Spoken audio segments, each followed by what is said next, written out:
Halo semuanya, izin memperkenalkan diri. Nama saya Hanifah Rahman Nursyana atau dapat dipanggil Shana. Saya berasal dari kelas Bisnis Perjalanan Wisata B 2025 dan pada kesempatan kali ini saya akan membahas mengenai proyek reklamasi dari Teluk Benoa. Jadi, reklamasi Teluk Benoa ini adalah rencana perluasan daratan dengan cara menimbun sebagian wilayah laut. Proyek ini muncul karena ada dorongan untuk menyediakan lahan baru bagi pembangunan kawasan pariwisata, pemukiman, hingga pusat komersial. Pemerintah dan investor melihat Teluk Benoa ini sebagai lokasi yang strategis karena dekat dengan pusat aktivitas ekonomi dan pariwisata di Bali. Namun, sejak awal gagasan ini muncul, banyak sekali yang mempertanyakan kelayakan dan dampak jangka panjang dari reklamasi Teluk Benoa ini. Nah, ini adalah gambaran dari rencana proyek reklamasi. Akhirnya konflik besar pun muncul dari sisi lingkungan. Reklamasi ini berpotensi merusak ekosistem laut, mangrove, dan biota pesisir yang selama ini menjadi penopang keseimbangan alam.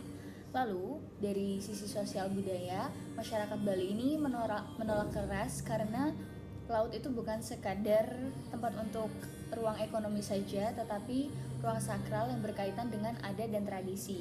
Nah, Teluk Benoa ini merupakan tempat yang sakral bagi masyarakat Bali karena memiliki 70 titik suci yang membedakan kawasan ini dengan kawasan konservasi maritim lainnya.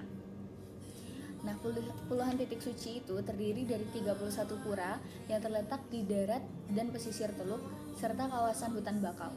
Selain itu ada 19 muntik atau daratan pasang surut yang pada saat Teluk Benoa pasang, daratan itu tenggelam. Nah, muntik-muntik ini adalah tempat masyarakat melakukan adat istiadat selama 6 bulan sekali, yaitu melarungkan sesaji di Pura Karang Tengah yang berada di laut. Jika proyek reklamasi tetap berjalan, muntik yang menjadi titik suci ini akan hilang. Nelayan dan warga pesisir juga khawatir kehilangan mata pencaharian, sementara gerakan tolak reklamasi Teluk Benoa menjadi simbol perlawanan masyarakat terhadap proyek yang dianggap mengabaikan suara mereka. Nah, dari saya pribadi, saya kontra atau saya menolak tentang reklamasi Teluk Benoa ini karena proyek ini membawa lebih banyak dampak negatif dan kerugian daripada manfaat. Reklamasi ini akan merusak lingkungan yang seharusnya dijaga untuk kita semua dan generasi yang akan mendatang. Selain itu, proyek ini juga mengabaikan aspirasi masyarakat lokal yang terdampak serta mengancam identitas budaya Bali yang selama ini menjadi ikon dari Bali. Teluk Benoa bukan sekadar lahan kosong yang bisa ditimbun sesuka hati, ia adalah ruang hidup, ruang budaya, dan ruang ekologi yang harus dijaga. Sekian dari saya, mohon maaf jika ada kesalahan. Terima kasih banyak.